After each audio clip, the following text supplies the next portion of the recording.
Okay so अच्छा नायला जी, सबसे पहले आज आपको मज़ेदार सा टॉपिक हम लेकर आए हैं। बहू अगर पढ़ी लिखी हो और समझदार हो और इंडिपेंडेंट हो और जॉब भी करती हो और सास घर बैठती हो तो फिर सास मिल जाए अच्छी नायला हक जैसी, ये उन्होंने कहा, मैंने नहीं कहा, तो फिर क्या होगा? क्या तसादुम होगा, फटे होंगे, लड़ाइयाँ होंगी?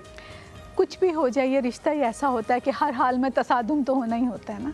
लेकिन ये है कि मेरा ख़्याल है आजकल कुछ थोड़ी ख़वातीन जो हैं उनको अवेयरनेस है। मेरे ख़्याल में अगर मेरा कोई बेटा होता या मेरी कोई बहू होती तो मैं ये सोचती ज़रूर कि अगर मेरे साथ कुछ बुरा हुआ है तो मुझे आगे बुरा नहीं करना। ये तो आपकी तो किताब में इंशाल्लाह अच्छा लिखा हुआ है, आपने बहुत प्यारी बात की है। हम असली बात पूछ रहे हैं, असली बात बताएं, दिल की बात कि ये होता क्यों है? ये लड़ाई झगड़े बहू और सास में इसलिए क्यों पैदा हो जाते हैं कि बहू जो है ज़्यादा पढ़ी लिखी है और उसकी बात जब वो करती है उसमें समझदारी है, दम है, और अगर कोई बाहर वाले आ जाए तो कहें आपकी बहू तो बड़ी समझदार है, कहती है हाँ समझदार है बट अल्लाह माफ़ी दे, ये कर देती हैं। क्यों? ये क्यों होता है? पता है क्या, हौसला होना चाहिए बर्दाश्त करने का।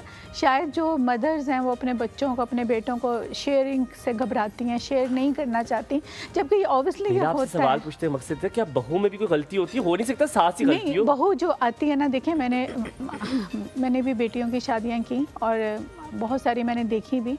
जो लड़की अपना घर बार सब कुछ छोड़ कर आती है, जहाँ बचपन गुजरा, माँ बाप सब कुछ छोड़ के आती है ना, वो कोई बुरी अटेंशन लेके नहीं आती। वो चाहती है कि मैं जहाँ जा रही हूँ मैं एक अच्छा माहौल बनाऊंगी।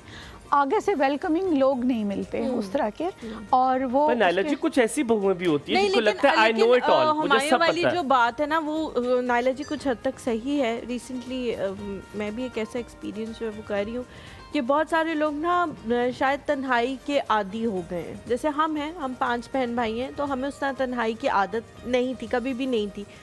लेकिन लोगों के बच्चे ना आजकल 1-1, 2-2 बच्चे हैं, अपने अपने कमरों में रहना पसंद करते हैं। तो वो जो बहुएं जब किसी ऐसे तीसरे दिन उन्हें अलग घर चाहिए, वो कहती हैं कि नहीं भाई हम सेटल नहीं हो पा रहे हैं, या इस तरह का मसला है, या बहुत फेस्टिविटी है, बहुत ज़्यादा मेंबर्स हैं घर के, तो इस तरह के मसले भी जो है वो एट टाइम्स होना शुरू हो जाते हैं। वैसे मैं जो है मियाँ बीवी के अलग रहने की बहुत ज़्यादा हिमायत में हूँ, एडवोकेसी उनकी करती हूँ कि मियाँ बीवी को शुरू दिन से अलग रहना चाहिए। लेकिन फिर भी अगर ना रह सकें तो अच्छा, मैं आपको एक बात बताऊं, अगर लड़की ये डिमांड करती है कि मुझे अलग घर चाहिए तो ये उसका राइट है जी, आप उसको रोक नहीं सकते। मैं बहुत अरसा सऊदी अरब में रही तो वहाँ पे एक रिवाज था और मुझे बहुत अच्छा लगता था। वो शादी हो गई, लड़की ने कुछ भी नहीं करना, घर लेना है लड़के ने, उसको सेट करना है लड़के ने, जेवर ज्वेलरी कपड़े सब कुछ लड़के ने करना है, और वो घर लेके वहाँ रुखसत होकर चले गए। उसके बाद वो 2 महीने 1.5 महीने उनका टाइम पीरियड होता है कि वो अपने पेरेंट्स से ना लड़की मिलती है ना लड़का मिलता है। अच्छा, वो मतलब कोई पाबंदी नहीं है, लेकिन कोई ज़रूरी भी नहीं है कि वो ज़रूर मिले। और वो कुछ अर्सा अपने टाइम गुजारते हैं और वो देखते हैं कि हम एक दूसरे को समझ सक रहे हैं या नहीं, वो अंडरस्टैंडिंग के लिए।